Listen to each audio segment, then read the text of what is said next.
বন্ধুরা, আমার এই নতুন ইউটিউব চ্যানেল জিকে সুস্থ জীবন আপনাদের ভালোবাসায় আগের ভিডিওতে এসেছে ৩২,০০০ ভিউ, কমেন্ট এসেছিল পরবর্তী ভিডিও বানাবার এবং ১,০০১ জন নতুন সাবস্ক্রাইবার।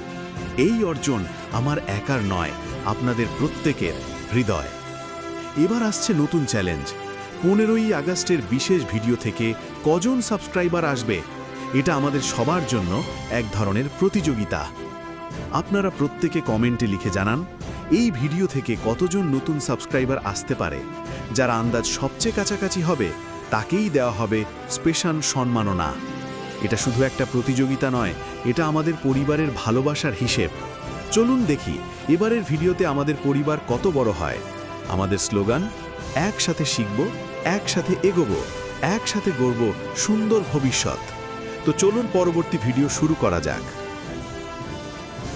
বন্ধুরা, আজ ভাঙড়ের প্রতিটি অলিতে গলিতে এক অদ্ভুত আলোড়ন।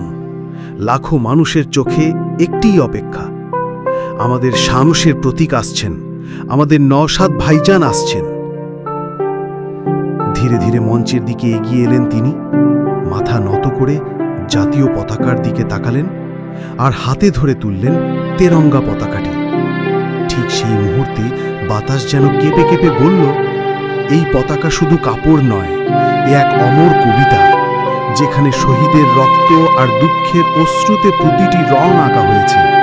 পেছনে ভেসে উঠল জনগণ মন, আর কানে বাজল নজরুলের সেই বিদ্রোহী সুর, আমি সেই দিন আসব ফিরে, যেখানে দাসত্বের শিকল ভাঙা হবে রক্ত নিক্কণে। তারপর নওশাদ ভাইজান মাইক হাতে নেন। চোখে ছিল গর্ব, কণ্ঠে ছিল দায়িত্ব। ভাই ও বোনেরা, আজ থেকে ৭৭ বছর আগে এই মাটির মানুষ শুধু স্বাধীনতার জন্য নয়, ইনসাফ, ন্যায় আর সম্মানের জন্য লড়াই করেছিল। শহীদ ভগৎ সিং, আশরাফুল খান, মাওলানা আবুল কালাম আজাদ, নেতাজি সুভাষচন্দ্র বসু, এরা কেউ নিজের প্রাণ বাঁচানোর জন্য লড়েননি, বরং দেশের জন্য নিজের প্রাণটাকে কুরবানির মতো নিয়ে এসেছিলেন। তখন কেউ জিজ্ঞেস করেনি তুমি হিন্দু নাকি মুসলমান, বরং সবাই একসাথে বলে উঠেছিল, আমরা ভারতবাসী, আমরা এক। কিন্তু আজ আমরা স্বাধীন সত্যি, কিন্তু ইনসাফ কি এখনো জীবিত আছে? অসহায় কৃষকের দীর্ঘশ্বাস, বেকার যুবকের কান্না, কোনো দিনের খবর শুনলে মনে হয় আজও হয়তো আমাদের এই পতাকাটাকেই রক্ষা করার জন্য আবার দাঁড়াতে হবে।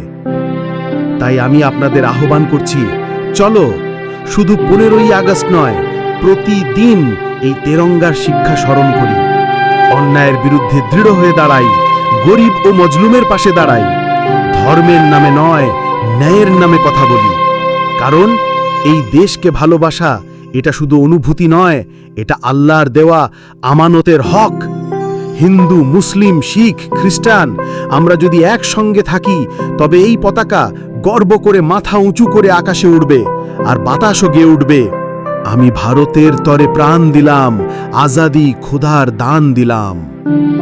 বন্ধুরা, এসো আজ আমরা সবাই একসাথে গলা মিলিয়ে বলি, ভারত আমার দেশ, আমার গর্ব, আমার ইমানের অংশ। বন্ধুরা, আপনার মতে পীরজাদা নওশাদ সিদ্দিকী ভাইজান কি শুধুই একজন রাজনৈতিক নেতা, নাকি একজন সত্যিকারের মানুষের প্রতিনিধি? এ শুধুই বিধায়ক, বি মানুষের প্রকৃত নেতা? আপনার উত্তর কমেন্টে লিখে জানান। আর যদি মনে হয় তার এই কথাগুলো আপনার হৃদয় ছুঁয়েছে, তাহলে অন্তত একবার শেয়ার করুন, যাতে পরের প্রজন্ম এই পতাকার মর্যাদা আর শহীদদের ত্যাগ ভুলে না যায়।